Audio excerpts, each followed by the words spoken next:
So yun, mega love shoutout po sa inyong lahat, no?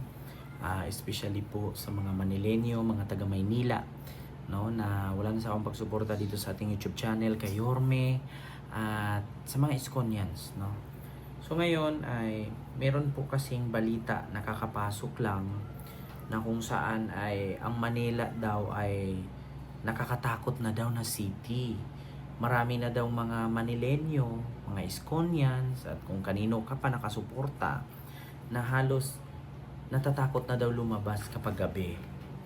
Pero actually, alam nyo ba, mga Manilenyo, mga Iskonians, na nung panahon na si Yorme Isko Moreno, ang mayor, no, ng Maynila, ay ang Maynila po or City of Manila ay number 2 sa pinaka-safest country, no, or safest city in Southeast Asia. Ito po siya. No, ipapabasa ko po sa inyo. Ayan. Nakalagay po dito, no, sa tawag dito crime rate, no, ng Maynila. Ayan, nakalagay dito. Inquirer.net yan. Public perception of safety in Manila has also sharply declined, especially at night, with the safety index dropping to a concerning 29.96%. No, in contrast, under the administration of former Mayor Isko Moreno from 2019 to 2022, Manila saw a significant decline in crime. At the time, the Nombio Crime Index for Manila was reported at 59.4%. Philippine National Police or PNP data show a 45% drop in crime volume of 20,517 incident in 2019 to 11,231 in 2020 nung panahon na si Moreno implemented various crime prevention strategies including boosting police presence and installing 1,000 closed-circuit television or CCTV cameras across the city, allowing for improved real-time monitoring and response to the criminal activities. Diba? Nakita nyo yan? Yan po ang balita, no, na nakalagay sa Inquirer.net. So ito, para mas klaro. In contrast, under the administration of former Mayor Isko Moreno from 2019 to 2022, Manila saw a significant decline in crime at that time. The Nombio Crime Index for Manila was reported at 59.4%. Philippine National Police or PNP data show at 45% drop in crime volume from 20,517 incident in 2019 to 11,231 in 2020. No? Pero alam nyo ba mga kababayan, nung naging mayor na si Lacuna, eto na. Manila, Philippines, the latest report from the Nombio Crime Index has ranked Manila as the most dangerous city in Southeast Asia. Biruin nyo ha. Inquirer.net. Manila, Philippines. The latest report from the Nombio Crime Index has ranked Manila as the most dangerous city in Southeast Asia, reflecting a significant increase in crime rate and a growing sense of fear among residents. The city received a crime index score of 64.23 with a high rating of 72.51 in all over crime, 71.26 in property crimes, and 71.12 in violent crimes. 'Di ba? Nakalagay? Nung si Hani na ang mayor, ito na nakalagay. Public perception of safety in Manila also sharply declined, especially at night, with the safety index dropping to concerning 29.96% nung si Isko ang mayor. 'Di ba?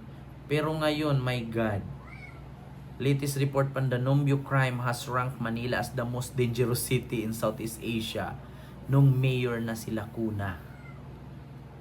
So dito po natin, no, kuhaan ng base. Dito natin makikita kung gaano at paano maabilidad ang isang alkalde o mayor ng lugar, kung paano siya mamuno. Nagre-reflect kasi yan eh. Kapag ang pinuno mo magaling, matalino, masipag at matapang, magre-reflect dyan yung kanyang ginawa. Magre-reflect dyan yung Maynila kung saan siya. Pero kapag ang namuno, bugok, tanga, inutil, buwaya, nagre-reflect din yan kung ano yung takbo ng kanyang nasasakupan. Kapag buwaya ka, maraming krimen na mangyayari. Nandyan yung nakawan, nandyan yung isnatsan, nandyan yung hold-upan. Kasi buwaya ang namuno, buwaya din ang nasasakupan. Diba? Oh. Kapag pulpul ka, nandyan na yung mga kapulisan, traffic enforcer, kutong na lang ang nalalaman. Bakit? Pulpul. Pag nanakaw na lang ang naaalam. Kasi ang sabihin agad ng mga ano dyan, nagbabantay ng para sa safety. Diba? Mga safety sa ating lugar, sa ating nasasakupang lugar. Sasabihin agad nila yung mga nagbabantay, mga kapulisan, kung ano pa naman yan. Hindi ko naman sinabi lahat ha. May ibang kapulisan ganun. Sabihin agad, bakit tayo mag-duty at bakit natin gampanan ng ganyan kung ang nag-utos nga or ang pinuno nga natin wala din namang ginawang tama. 'Di ba? Nagre-reflect kasi yan. Doon mo makita kung paano mo iboto, paano mo paniwalaan at paano ka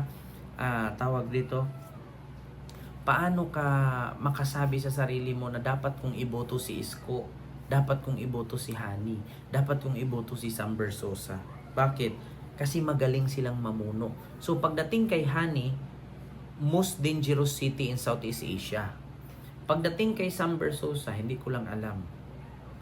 Kasi ultimo nga sa computation ng 18 billion daw na inutang, kung tutuusin, bawat isang Manilenyo, 100,000 daw. 18 billion i-divide mo sa 2.3 million Manilenyo. Ang 18 billion, 100,000 per head ba? Or magiging 8,000 pesos na lang yung 18 billion. Biruin nyo si Sam Versosa, ang sabi niya, ang 18 billion na inutang ni Hani Lacuna at ni Isko Moreno, kung tutuusin, ipinamigay nila sa tao, 100,000 per head yan. Eh kung itotal mo naman yung residente sa Maynila, almost 2 million mahigit. I-divide mo yung, sabihin natin 2.3, yung mga butante lang. 2.3 million butante. I-divide mo dun sa 18 billion. So sa tingin mo makakatanggap ka ng 100,000 per head? Baka nga 7,500 na lang eh. 'Di ba? Pagdating pa nga lang sa computation, mali na. Paano pa mamuno sa Manila? Mali-mali na nga mag-compute. 'Di ba? Akala ko budol. Pero bakit mali mag-compute? 'Di ba? Pagdating naman kay sino pa, yung iba diyan puro bunganga lang. 'Di ba sabi ko sa inyo, ako na nagsabi sa inyo, mga Manilenyo, mga Iskonians at kahit hindi Iskonians, mga Lacunians at mga Spamians, iboto nyo na si Isko. Bakit? Si Isko lang ang bukod tanging mayor na gumawa niyan para sa inyo. Kung ayaw nyo ng mayor na matapang, piliin nyo si Lacuna. Kung ayaw nyo ng mayor na hindi magnakaw, piliin nyo si Sam Versosa. Di ba? Simple lang. Kung gusto nyong mayor na hindi magnanakaw, piliin nyo si Sam Versosa. Kung gusto nyong mayor na matapang, piliin nyo si Lacuna. Kung gusto nyong mayor na inisip niya ang kapakanan ninyo, si Isko Moreno, iboto nyo. Si Isko lang ang bukod tangi na nagsabi, kahit mahirap ka, pagdating ng pangangailangan mo, may gobyerno kang masasandalan. Ngayon, kapag mahirap ka, kung ang nanalo si Sam Versosa, pag wala kang sports car, hindi ka kilala. Kapag mahirap ka, kapag naging mayor si Hani Lacuna, kahit 500 na nga lang yung ayuda mo, madidili pa. 'Di ba? Simple lang mga Pilipino, mga Manilenyo. Kung gusto mong mayor na matapang, si Lacuna piliin mo. Kaya tumataas ang crime rate. Kung gusto mong mayor na hindi magnanakaw, si Sam Versosa. Kung gusto mong mayor na iniisip yung kapakanan mo at buong pamilya mo, si Isko Moreno, piliin mo. Kaya, so yun lang. Noong si Isko ang mayor ng Maynila, safe city. Number 2 sa pinaka-safe na city ang Maynila. Ngayon na sila kuna ng mayor, oh my God, dangerous city na in Southeast Asia. What the heck, sabi ng Kano. So yun lang, maraming salamat. See you next vlog. God first. Thank you.